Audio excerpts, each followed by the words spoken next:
I've heard a lot on the hospital issue. Hospital going downtown, and we're told now it is final. It is going downtown. But we've spoken with Jim Brock, who was on the other day, and Jim certainly is against it. And there's a few others out there in this no downtown movement. And there's a doctor out there. Dr. Christopher Max is a local physician, surgeon. And, Doc, you are against the project downtown, right? Yeah.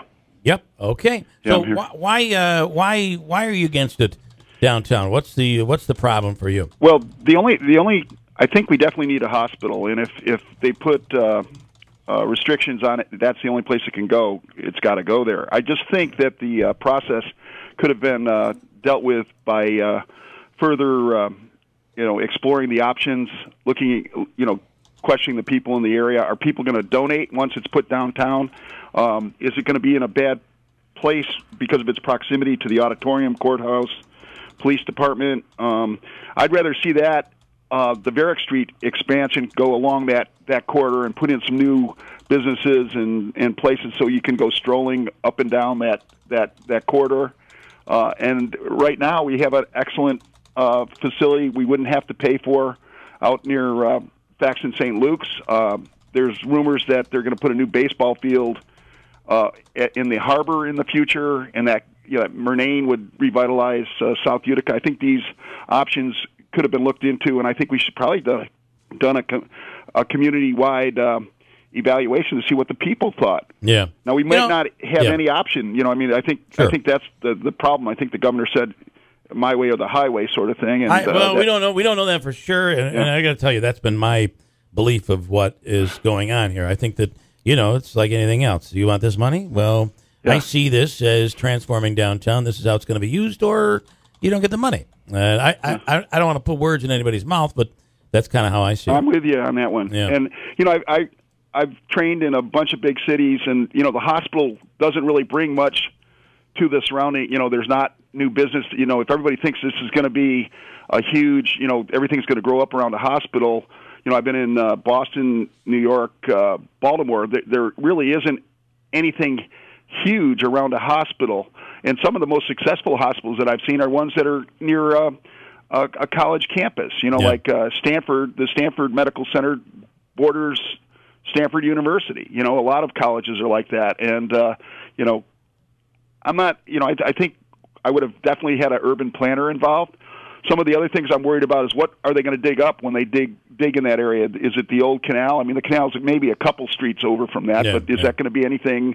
What they did in the old days back when they shut down the canal is they just filled it all in. What is that going to do? There's a lot of things. But listen, I'm to be honest with you, I'm not in agreement with you. I do believe that putting it downtown is a positive. So I'll just throw out and this is not. I'm not listening to other people. I mean, I'm looking at and assessing it based on my own meek, small little mind. I see it as a more of a transformation of a rather difficult area that has that has declined over the years. That too. Yeah. I just think that when you have helicopters and ambulances coming in all the time to that area, and we could actually do a survey and see how many ambulance runs there are to Faxon, St. Luke's, and St. Elizabeth's. You can ask the people around St. Elizabeth's how much they like that helicopter coming in from South Utica and the ambulances all the time. I mean, I think they would be up in arms. And if you're thinking about the new lofts and things downtown, that's something you have to look at. I think the South Utica group has been up in arms about all the noise that St. E's has had over the years. Well, the other thing is that you need to you got to be sure that this is going to be after my time. I might have 1 or 2 years involved with the new hospital, but is it going to be able to attract new physicians? We need it to be the state of the art and bring new people in. We definitely need a new hospital. So if it says it's downtown or nowhere, then it really needs to be planned. It needs to be state of the art, and you need to make sure the egress to and from the place is good, and that it can be developed nicely. Right, Doc. You mentioned the activity. Based on what you just said, I think you do bring up some good points. But isn't that all the more reason to move a hospital out of a residential area in South Utica? A and B. I know there are lofts downtown, and that's a great thing. I'm not saying that the people who live in lofts want to hear ambulances and fire trucks driving by at all hours of the night. But part of the downtown lore is that there's always stuff going on. There's always activity, whether it be a siren occasionally or other things going on. Your thoughts? Wouldn't it be nicer if it was developed like a Long Walk or stores like they have in Portland or Burlington, and up and down that street from Barrack Street all the way into New York, into Genesee Street and beyond. So I guess my question would be: we're talking to Dr. Christopher Max, and give us a little background on you're a surgeon. Doc? I'm a general and vascular surgeon in Utica. Okay. And are you here? Are you from here your whole life, or how long have you been here? I grew up in Holland Patton. Okay, so you're a local guy. Yeah. And I just why now? And I know that this process was. It seemed like this process was moving forward downtown, no matter what. But it seems like they're done now, and this is where it is going. What do you think that you can accomplish at this point by coming out against it at this point? Well, I mean, I just found out, up until last week, it was still the two sites. It was St. Luke's campus. We hear the siren. We hear the siren in your background right now. So that's in South Utica right now. Yeah, it is. But we had both, and then all of a sudden it was a fait accompli that it is downtown, and that's the way. And I thought I just at least put my own. I had been talking to businessmen in the community, doctors, and it isn't, like you. I mean, there's a lot of people that would like it downtown, but it's not.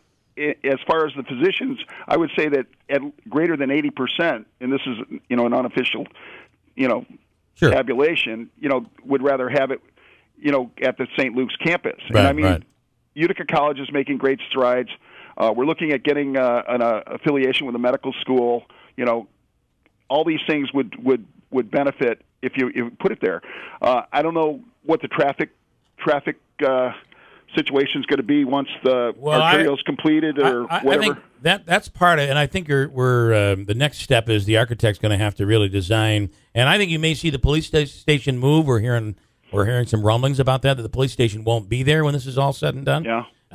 But I think that if they're going to do this, there's got to be provisions made for easy access off the arterial. Yeah. Easy access into this facility and out of it so that, A, it doesn't tie up the traffic that is already downtown, and B, it's easy for, A, doctors to get in, and B, ambulances to get in, and then ultimately visitors and that sort of thing. I'm not sure that anybody really expects this to be this huge economic factor downtown. I don't think it's going to be. I think it's going to, but it would be something very beneficial to the community. And like you, I agree that we need it. I just wanted to see some of the data, and I think it's been very sparse. I mean, it seems like it's been worked out in the back rooms rather than out in the where everybody can look at it and make sure that nobody's going to benefit from it. Who's making the decision? You know what I'm saying? Well, let's. I would say this, and tell me if you would agree. I think we're reaching a point in this area right now where we are going to need, and I know everything takes time, but we're going to need, when this press conference is held, someone like you is going to want to hear logical reasons and a logical plan going forward that satisfies your concerns, right?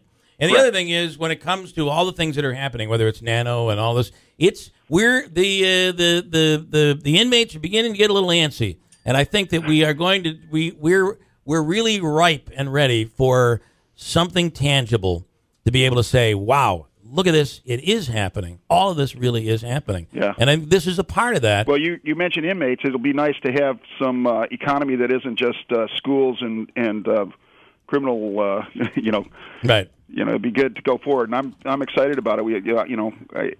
I'm with you. Bill, I've followed you a long time. I think your heart is in the right spot, and you've surrounded yourself with good people. I just, I would just like to see, that when they make that final decision, I've talked to people. I think it probably is what you said. Yeah. We don't have much to say about it. But I felt that, rather than it just slide by, I thought I had to say something about it. Well, I appreciate that. And, I think, Jim Brock, you mentioned, he's involved down at the auditorium and along that area, and he foresees better things than just a hospital going down there. And that, I think for that reason, he would like, at least to hear what it's going to look like and how it's going to Well, let's. As I said, I'm up against the clock right now, but I'll tell you this: this press conference to me is going to be very important in the next 2 weeks. I agree, and I appreciate your opinion, Dr. Christopher Max. Thanks so much for piping in here this morning. All right, have a great day, Bill. You too. Thanks. Bye.